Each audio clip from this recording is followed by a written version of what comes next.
Hello everyone, कैसे हैं आप लोग। द कॉमर्स वेन्यू के ऑनलाइन पोर्टल पर एक बार आपका फिर से स्वागत है। बेटे, आज हम लोग एक बड़ा ही सिंपल, बहुत ही इम्पॉर्टेंट और बहुत ही नॉलेजेबल एक टॉपिक करने जा रहे हैं। इस टॉपिक में बहुत से लोगों को कन्फ्यूज़न होती है। आप लोग क्लास 11th के स्टूडेंट हैं, तो इनिशियल लेवल पर आपको भी इसमें कन्फ्यूज़न होना पक्की बात है।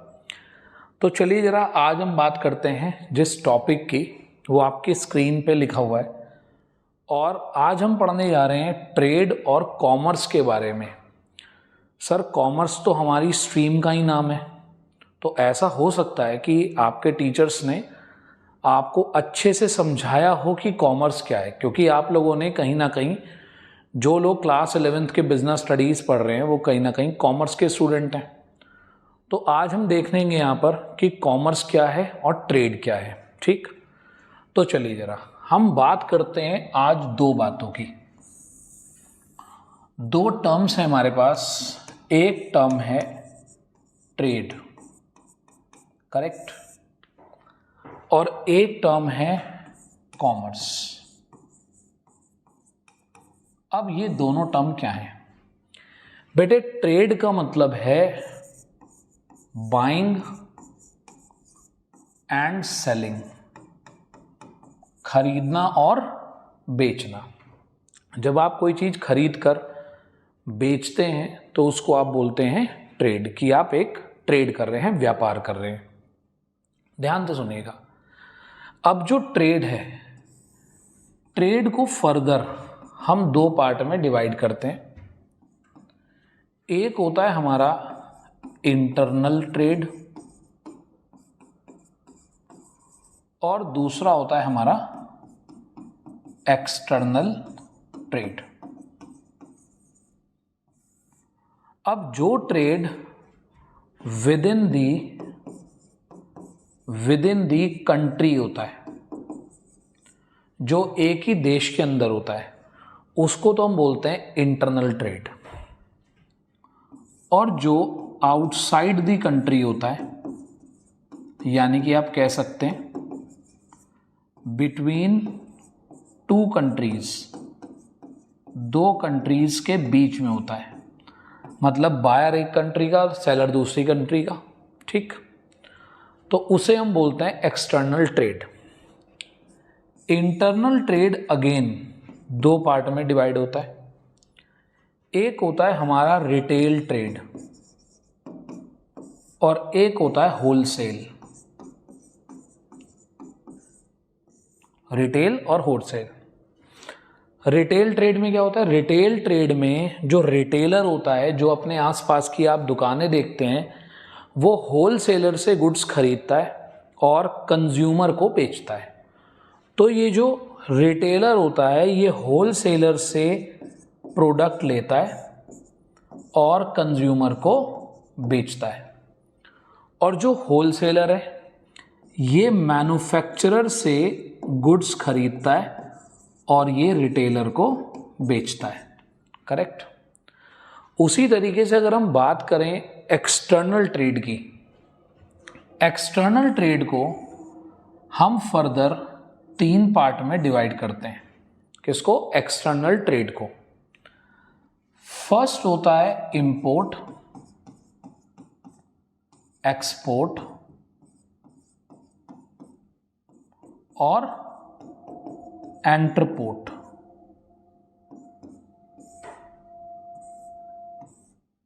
एंटरपोर्ट क्लियर? अब ये क्या होता है जी? इंपोर्ट। जब आप बाय करते हैं, बाय फ्रॉम फॉरेन कंट्री, जब आप फॉरेन कंट्री से कुछ खरीदते हैं तो उसे आप बोलते हैं import. Sell to the foreign country, जब आप फॉरेन कंट्री को कोई प्रोडक्ट बेचते हैं तो उसे आप बोलते हैं एक्सपोर्ट। और जब आप इंपोर्ट करते हैं, इंपोर्ट टू एक्सपोर्ट, यानी कि जब आप एक कंट्री से गुड्स मंगाते हैं अपने यूज के लिए नहीं, किसी दूसरी कंट्री को एक्सपोर्ट करने के लिए, करेक्ट, तो उसको हम बोलते हैं एंटरपोर्ट। यानी कि हमने गुड्स मंगाया, फॉर एग्जाम्पल छोटा सा एक एग्जाम्पल लेते हैं, इस टाइम पर आपको मालूम है रशिया और यूक्रेन के बीच में लड़ाई चल रही है, तो उनके बीच का इंपोर्ट एक्सपोर्ट बंद है। अब कोई ऐसा प्रोडक्ट है जो यूक्रेन को चाहिए रशिया से, तो इंडिया ने क्या करा, रशिया से उसको इंपोर्ट करा यूक्रेन के कहने पर और उसे उठाकर यूक्रेन को दे दिया, करेक्ट। तो यानी कि हमने किसी के थ्रू गुड्स मंगा लिया, दैट इज कॉल्ड एंटरपोर्ट, करेक्ट। अब हम समझ चुके अपने ट्रेड को। अभी डोंट वरी, मैं आपको समझा रहा हूं, अभी मैं आपको इसके नोट्स भी दिखाऊंगा ताकि आप लोग अपने पास इसके नोट्स भी प्रिपेयर कर पाए। अब हम अगर समझें कॉमर्स को, कॉमर्स क्या है, तो कॉमर्स क्या होता है, बिल्कुल सिंपल सी बात, कॉमर्स में ट्रेड होता है, ट्रेड अभी हमने पढ़ा पूरा, ट्रेड होता है, और साथ ही साथ ऑक्सिलरीज ऑफ ट्रेड। बेटे ऑक्सिलरीज का मतलब है यहां पर helping hands of trade.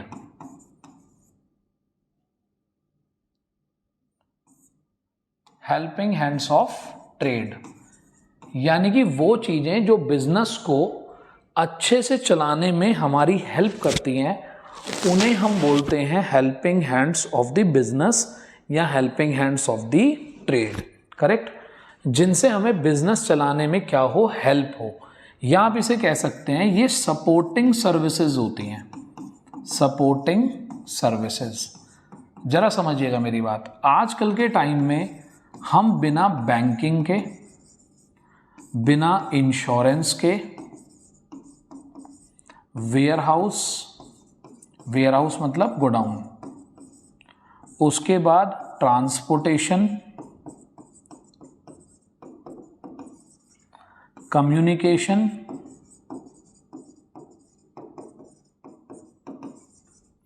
Advertising,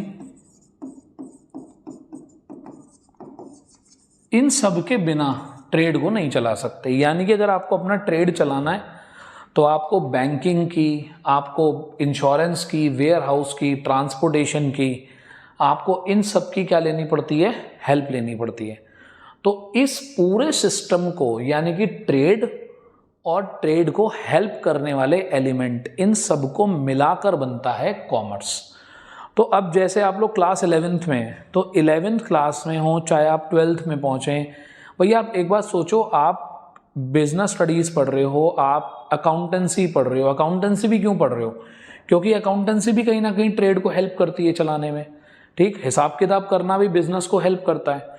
तो यानी कि जितने भी हेल्पिंग हैंड्स होते हैं बिजनेस के, उनको हम अगर एक साथ जोड़ दें ट्रेड के साथ, तो that becomes the commerce. Clear. तो जब हम ट्रेड के साथ ऑक्सिलरीज टू ट्रेड कह दीजिए या हेल्पिंग हैंड्स टू ट्रेड कह दीजिए, तो ये सब चीजें क्या हैं, ये बिजनेस के हेल्पिंग हैंड्स हैं। तो इन सबको मिलाकर हमारा क्या बनता है, कॉमर्स बनता है। तो कॉमर्स एक बहुत बड़ी टर्म है। आप 11th क्लास से लेकर आगे बीकॉम कर लीजिए, बीबीए कर लीजिए, सीए कर लीजिए, आप जब भी करेंगे आप इन्हीं में से किसी ना किसी के साथ डील कर रहे होंगे। तो इन्हें पढ़ना क्या होता है, बहुत ज़्यादा ज़रूरी, और यही आप कॉमर्स के अंदर पूरी लाइफ टाइम पढ़ते रहेंगे, ठीक है। तो ये तो मैंने आपको थोड़ा सा एक्सप्लेन करा, एक बार हम थोड़ा सा दोबारा देख लेते हैं क्या क्या पढ़ा हमने पढ़ा ट्रेड क्या होता है। तो ट्रेड, बाइंग एंड सेलिंग को हम ट्रेड कहते हैं। इंटरनल और एक्सटर्नल दो टाइप का ट्रेड होता है। इंटरनल ट्रेड रिटेल और होलसेलर होता है। एक्सटर्नल ट्रेड 3 पार्ट में डिवाइड होता है, इंपोर्ट, एक्सपोर्ट और एंटरपोर्ट। इंपोर्ट हम अपने लिए खरीदते हैं फॉरेन कंट्री से, एक्सपोर्ट हम फॉरेन कंट्री को सेल आउट करते हैं, और एंटरपोर्ट का मतलब हम इंपोर्ट ही करते हैं किसी को एक्सपोर्ट करने के लिए, जिसके लिए मैंने आपको यूक्रेन और रशिया का एग्जाम्पल दिया। आई होप आपको यहाँ तक की बात क्लियर होगी। तो अब हम इसके साथ ही अब हम थोड़े से अपने नोट्स भी पढ़ते हैं कि हमारे नोट्स क्या कहते हैं। तो जरा देखिएगा, क्योंकि बेटा देखिए मैं अपनी हर क्लास में आपको ये बात कहता हूँ कि आप लोग क्लास 11th के स्टूडेंट हैं, आप कोई कॉम्पिटिटिव एग्जाम प्रिपेयर नहीं कर रहे कि आपको केवल पढ़ लेना है, समझ लेना है। बेटे आपको वहाँ पर सब्जेक्टिव लिख कर भी आना है, केवल आपको MCQ लिखने से आपका काम नहीं बनेगा। तो देखिए जरा, कॉमर्स का मीनिंग देखते हैं सबसे पहले हम। तो commerce include all those activities which are necessary for facilitating. बेटे फैसिलिटेटिंग का मतलब होता है हेल्प, जो हेल्प करती हैं exchange of goods and service में, यानी कि जो ट्रेड करने में क्या करती हैं, हेल्प करती हैं। ठीक, तो उसको हम बोलते हैं, क्या बोलते हैं उसको हम बोलते हैं कॉमर्स। तो देखिए आप, commerce includes 2 type of activity, first is trade and second is auxiliaries to trade, यानी कि वो चीजें जो बिजनेस को क्या करती हैं, हेल्प करती हैं। ठीक है, चलिए जी आगे आते हैं। तो ये तो हमने पढ़ लिया कॉमर्स का मीनिंग। अब ट्रेड का meaning, trade refer to sale, transfer या एक्सचेंज ऑफ गुड्स। जब आप कोई गुड्स सेल कर रहे हैं, ट्रांसफर कर रहे हैं या बाइंग सेलिंग कर रहे हैं, दैट इज कॉल्ड ट्रेड। तो ट्रेड का मीनिंग भी आपको क्लियर हो गया, buying and selling is called as trade. अब ट्रेड मैंने आपको बताया 2 टाइप का होता है, एक होता है इंटरनल ट्रेड। इंटरनल ट्रेड कौन सा होता है, डोमेस्टिक और होम ट्रेड, यानी कि जिसमें कोई फॉरेन कंट्री का पर्सन इन्वॉल्व नहीं है, जो हम विद इन दी कंट्री कर रहे हैं, that is called internal trade. Internal trade 2 type का होता है, अभी मैंने आपको बताया, wholesale and retail. Wholesale trade कौन सा होता है, buying and selling of the goods and service in the large quantity for the purpose of resale to the immediate use. यानी कि होलसेल ट्रेड में क्या करते हैं, हम मैन्युफैक्चर से खरीदते हैं, रिटेलर को बेचते हैं, और रिटेल ट्रेड में हम क्या करते हैं, हम होलसेलर से स्मॉल क्वांटिटी खरीदते हैं और अपने कस्टमर को, कंज्यूमर को बेचते हैं। एक्सटर्नल ट्रेड 3 पार्ट में डिवाइड होता है। देखिए, इंपोर्ट, एक्सपोर्ट और एंटरपोर्ट। तो इंपोर्ट क्या होता है, if the goods are purchase from another country, that is called import. अगर आप फॉरेन कंट्री में सेल कर रहे हैं, दैट इज कॉल्ड एक्सपोर्ट। और एंटरपोर्ट का मतलब व्हेन गुड्स आर इंपोर्टेड, आपने गुड्स इंपोर्ट ही क्यों करा है, for the export to the other countries. ठीक है, वेरी इंपॉर्टेंट है, एग्जाम में बहुत पूछा जाता है एंटरपोर्ट क्या होता है। चलिए जी आगे चलते हैं। अब हम बात करते हैं ऑक्सिलरीज टू ट्रेड की, यानी कि वो चीजें जो बिजनेस की हेल्पिंग हैंड्स हैं। बेटे आपको इनको रटना नहीं है, आपको बस पता होना चाहिए, इनके बारे में आप खुद लिख सकते हैं।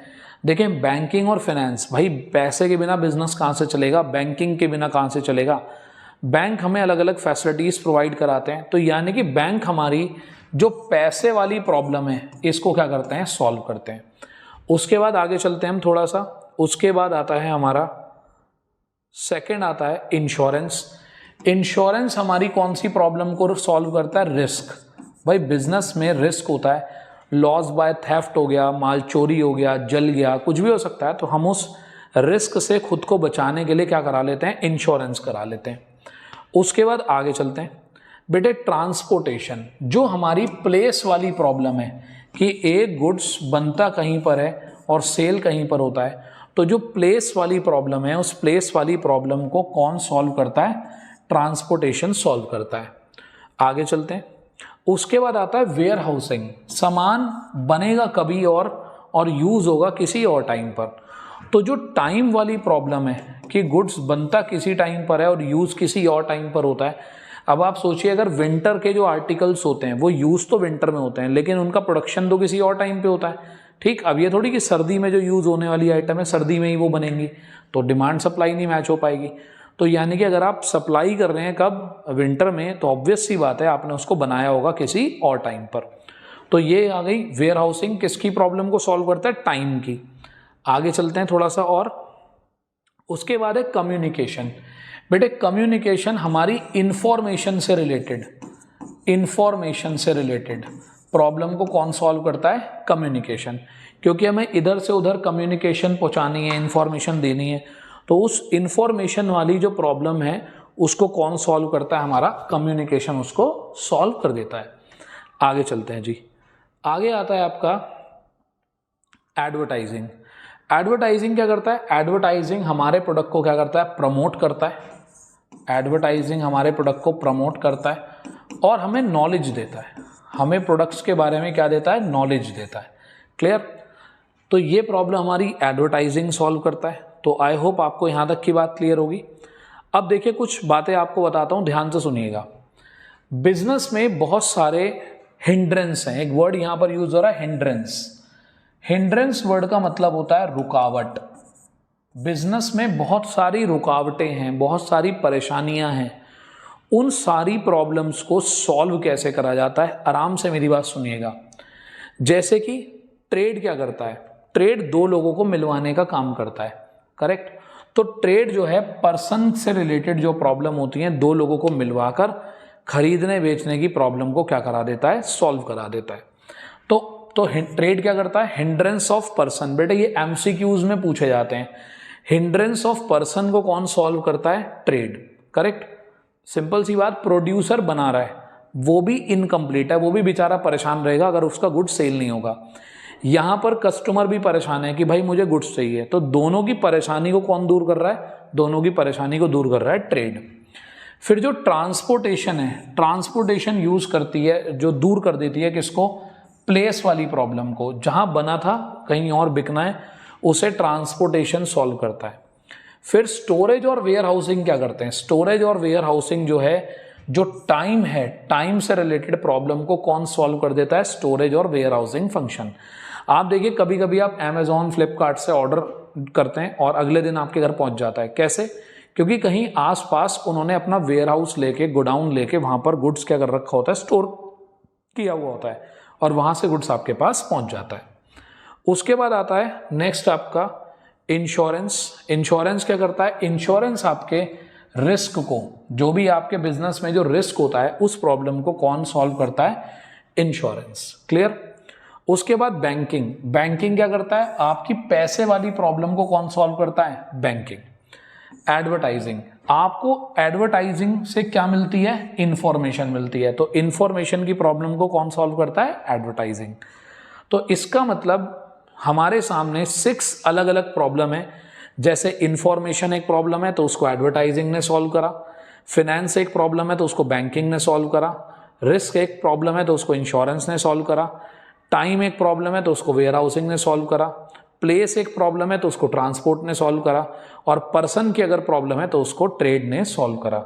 तो सिंपल सी बात है, ये कुछ हिंड्रेंसेस थे और इसको किसने ठीक करा, इन कॉमर्स की कुछ टूल्स ने ठीक कर दिया, कॉमर्स के ऑक्सिलरीज ने उसको ठीक कर दिया, जो चीज़ें कॉमर्स में हेल्प करती हैं।